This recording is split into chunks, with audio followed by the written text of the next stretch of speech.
Hello everybody and welcome back to my channel. Today I'm going to be doing a video all on females in the British Army. I asked you to ask me questions on my Instagram story and you did. Most of these questions are on periods, so I don't have many questions because most of you asked pretty much the same question, but I am going to go through it because it's been a really highly requested video for a very long time, so let's get into it. Oh, before I start this video, you may notice I'm wearing this jumper. This jumper is from a Instagram account called Red Corner Clothing. He is a serving soldier and he's honestly one of the nicest people I've met so far with the British Army and everything. You can get on the back of your shirt or jumper or hoodie, you can pick. You can get your section names and everything like that. And they're really cool, and you can, on the jumpers, on the hoodies I believe, you can change this logo, I'm pretty sure, and you've got this cool Union flag and everything. And if you do want these and you're in basic training and you want a kind of cool thing like this, you can go to Red Corner Clothing and use the code CivieToSoldier10 for 10% off your order.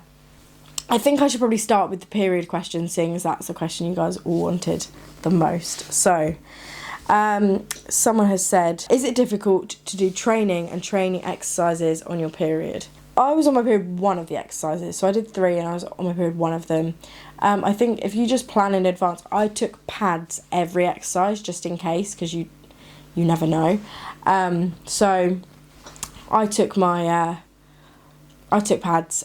Someone told me to take pads because if you take tampons, you're not going to have much time to change them because you're just so busy. You don't get a lot of opportunity to go to the toilet, to be honest with you. And squatting in a forest trying to get, it up you isn't the best thing. I also would say you could end up with toxic shock or something if you leave it there too long, because obviously, like I said, you don't have a lot of time. So I would definitely recommend taking pads, just being prepared. Some training teams don't let you have wipes, which I think is crazy, but if you explain that you're on your period, hopefully they'll let you take some wipes with you on exercise, because I think that would be easier for clean up and things like that. There are portaloos. So one thing people do worry about is when they go on exercise, do I have to, take a dump in the forest, basically? Or what happens when I'm on my period on exercise?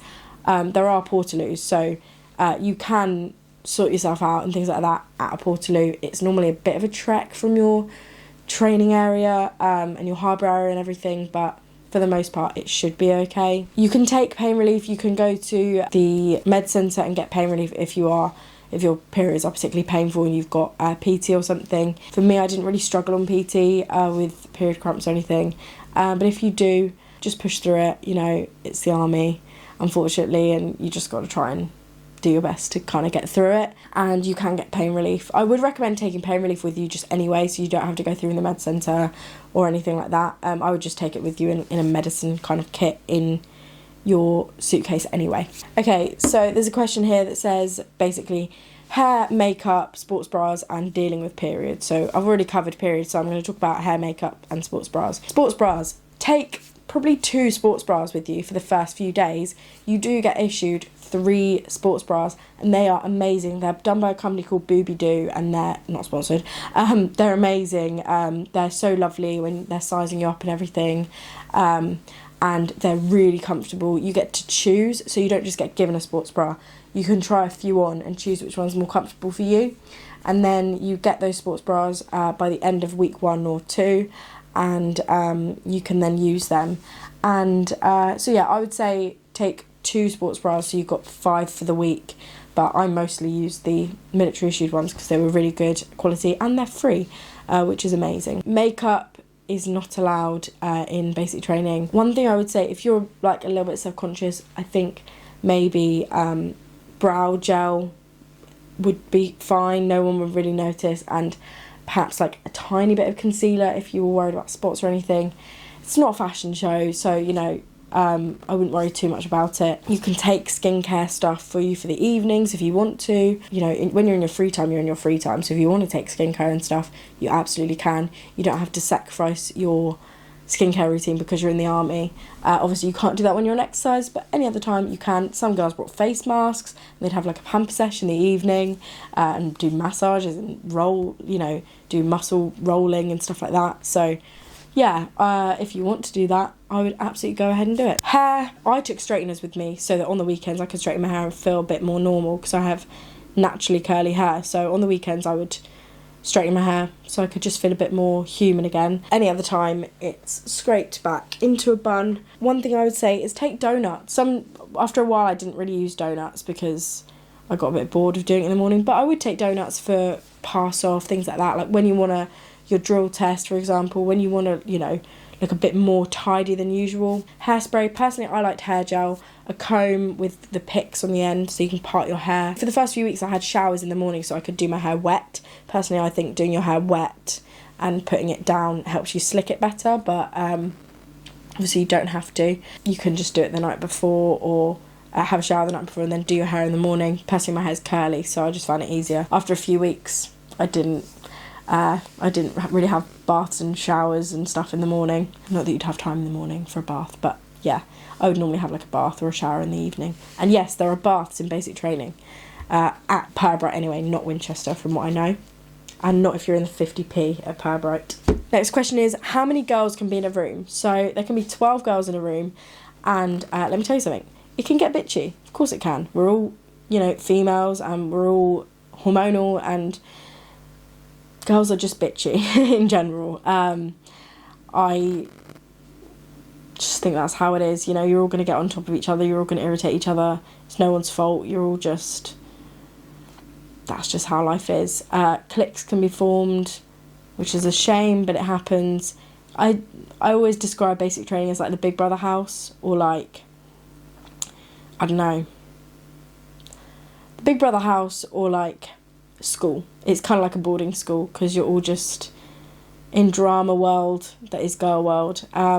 But yeah, you're in with 12 girls or less. It has changed a bit with COVID, like they have less people in a room, but I think things are relaxing now, so they don't. For my platoon, there were 9 girls in the whole platoon, and there was like 43 people, I think, in the whole platoon from the beginning. So we were a very, very small percentage of the platoon, but we were part of the platoon, of course. Next question is a controversial one. Do you think there is any sexism within the army? I don't know if there's sexism, but there's like, there are definitely differences in the way males and females are treated, and I think there may be sometimes a reason for that. I don't know if it's necessarily that it's sexism, but sometimes the boys would say, well, the girls never get punishments, the girls never have this, this and this. And then my section commander would say, well, they've not messed up like you have, so, So I think the opinion maybe of the boys was like, oh, that this is sexist, whereas like from the section commander's point of view, we hadn't done anything to deserve a punishment kind of thing. I think the army has a long way to go in lots of different aspects, but they've also already come a long way. So I think in regards to LGBT and different races, Commonwealth, females in the army, they've come a long way. It's only been, 2 or 3 years since females could join the infantry and join any role they wanted, so we've only just reached that milestone. There's still a long way to go in terms of sexism on male and female sides in the army, but we are slowly making progress, and the army is slowly becoming more and more inclusive as we come along. I think the army's come a long way, and they still have a little bit to go, but don't we all as a society? I'm pretty sure if you're transgender in the army, you are completely entitled to be in a male room if that is what you identify as, which is pretty amazing. I'm pretty positive that's what it is, because if they don't, that's discrimination, The army is the army, but they are never above the law in terms of, discrimination and things like that. Do I think the army is sexist? Not particularly, but I do think there are some sexist tendencies as we are progressing as a society, but I don't think that's a army-based thing. I think that's just a world-based thing. Next question is, do you think you found it hard to get on with the other girls? Yeah, Only because I get on with guys like better. I hate to be one of those people that's like, oh, I get on with guys better, but I do. But there's not much chance to speak to the boys really. I also think it's bitchy and there's jealousy. Not just like people being jealous of me or anything. Like I was jealous of people sometimes. I was like, oh, I wish I could do that. You know, there were some people who were really good at ranges, and I was like, oh, I wish I could be like that. You know, it just can get like that. I think I did struggle a bit with like getting on with the girls in my first platoon. First, like when I went on SDC, I was fine. Just my first platoon, struggled to get on. I think as people we were different. So yeah, I think that's just how life is. They weren't bad people, they just weren't my people. So we just didn't really get on, but that's fine, you know. You're not going to get on with everybody you meet in life, so yeah.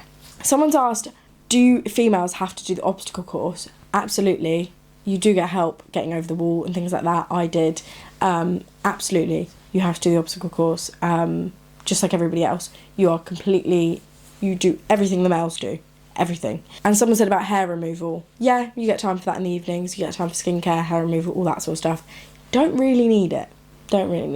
Apart from maybe if you're worried about when you're in shorts, your legs being hairy.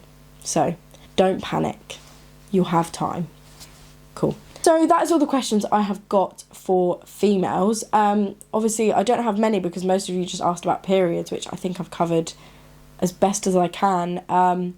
Because I don't really struggle with that kind of thing. I'm going to be honest, I don't really get cramps that bad. Thank you so much for watching this video. Make sure you like, comment, subscribe, all that fun stuff. Make sure you subscribe to the Daily Weekly Cast. I'm now involved with their channel a bit more heavily than I was before. So they deserve lots of recognition. So go over there and subscribe to them and do all that fun stuff. I hope you enjoyed this video and I hope you have a lovely day. Bye!